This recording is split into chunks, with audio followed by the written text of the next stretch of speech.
It's okay.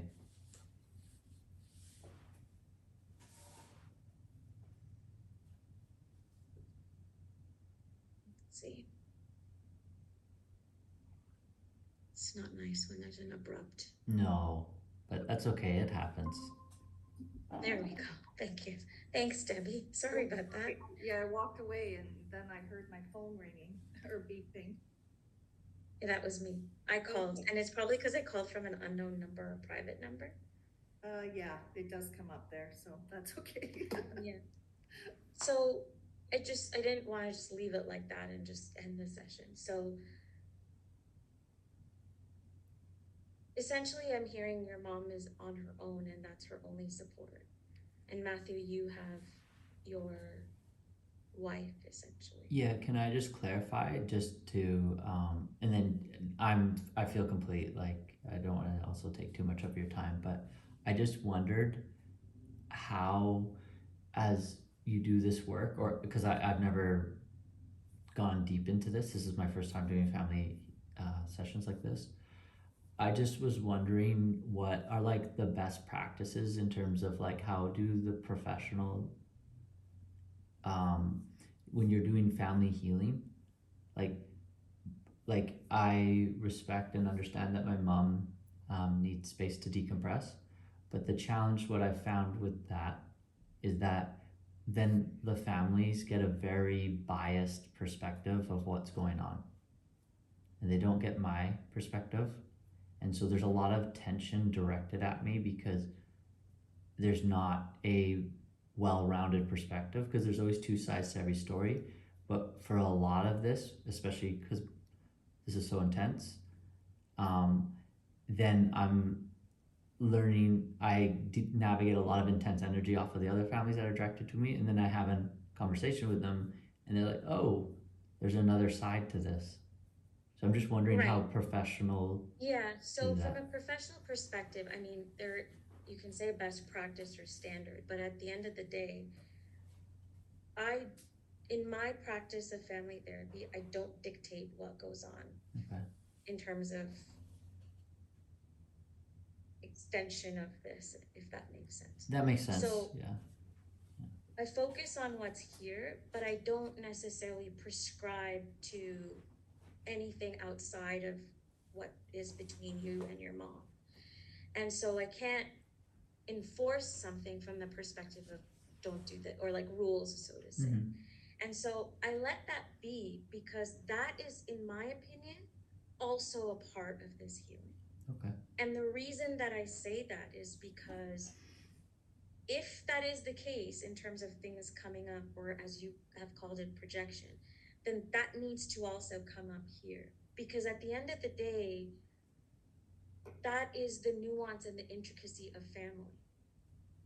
So if the healing is happening here, the healing is naturally going to happen within the family. If there's respect here, that is also going to be the case naturally in the family. If there are things, as you're calling Matthew, of projections and things like that, those are additional aspects that need to be attended to in a space like this. Because that is the enmeshment, if you want to call it. That is the entanglement, if that's the language we want to use. And so by controlling that, we aren't actually getting we're actually getting a bias in terms of what is coming in here, so to say. Because now there's environmental control. But that, if it is the case, should also be tended to here. That's why I don't prescribe like rules in that way. And that's why I was explicit in how you two are communicating. Mm-hmm. Because this is really Matthew and mom. This is not an extension of all of that. That will come as whatever comes up here. That's how I experience it. That's how I look at it. At the end of the day, even in individual therapy, and there's integration with family, that is a level of healing that has to be done. Because if you I'm not directing this at anybody, I'm generalizing. If an individual has decided to heal and then reintegrate with family, that is a layer of another extension of work here. Mm-hmm. And I do that all the time because you healing here is going to impact family naturally. Because if you are now in the same space where you haven't, like Matthew, for example, if you don't communicate with family and now you're integrating, that's an additional factor we have to take into consideration, for example. And so that's my perspective on how I work. And you, like, that is something that I think is important if it resonates or not. And obviously the consult didn't go into that because it was too short. Mm-hmm. But I really truly believe that this is your container. What is outside, if there's impact, that comes back into the container for, like as we call it in psychoanalytic therapy, bring it in the room.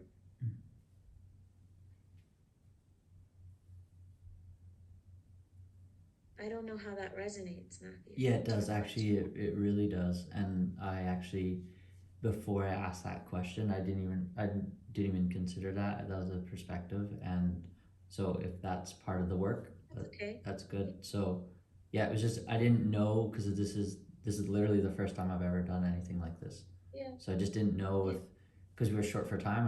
That was something that was on me coming to this session. So if that's part of Yeah. it, then yeah, that sounds good then. Yeah. We don't want to create additional biases or layers of biases, so to say. In the sense of like it's like a placebo versus the actual randomized trial in science language, right? So we don't want to control all the environments in here, because if there is something that is hurtful based on those environmental factors, it should be brought up. That makes sense. Yeah. So yeah, and now that you spoke to that, that helps me, and I actually see how beneficial it is what you just said. So yeah.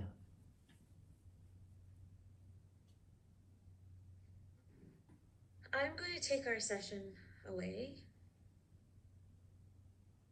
and reflect, because this is our first session, and I'll bring things back next session as well, as honest feedback.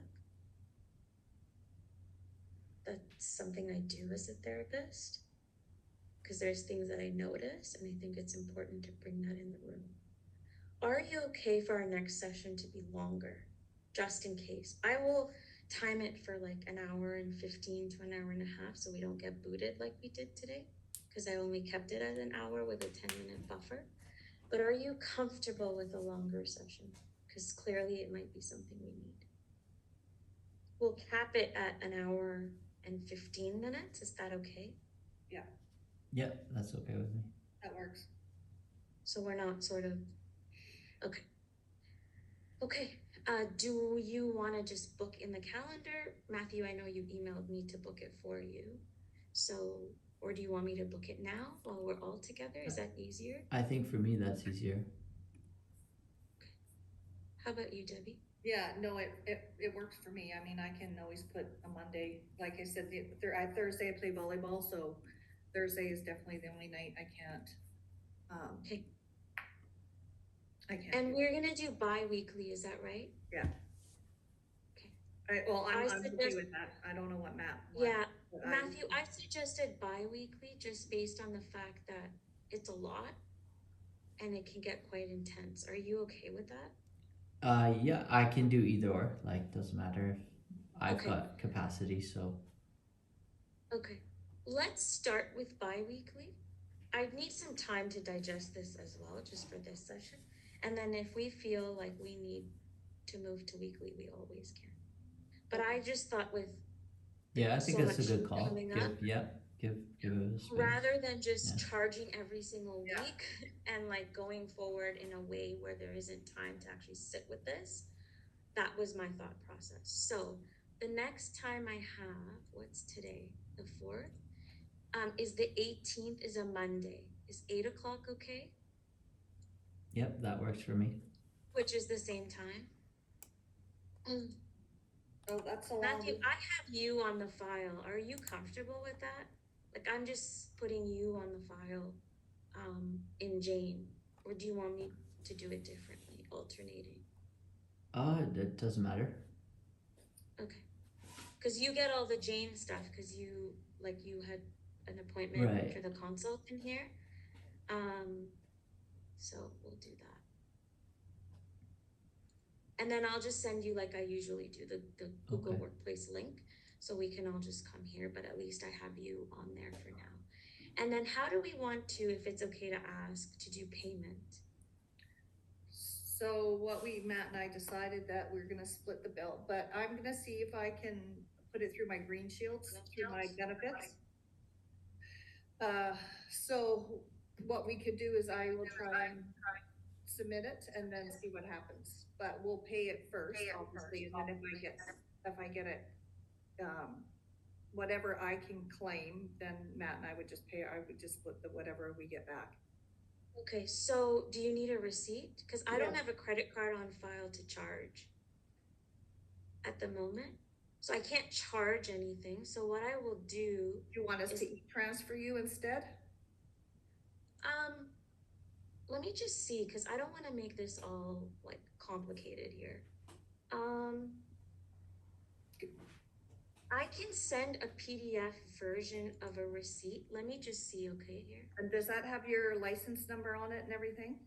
Yeah, let me share my Okay. screen. I can show it to you.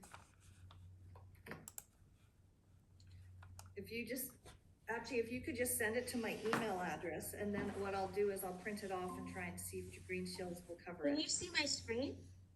Yeah, Okay, it's the right receipt. I'm like, oh gosh, okay. So it has Matthew's name on it with his address Oh. and his,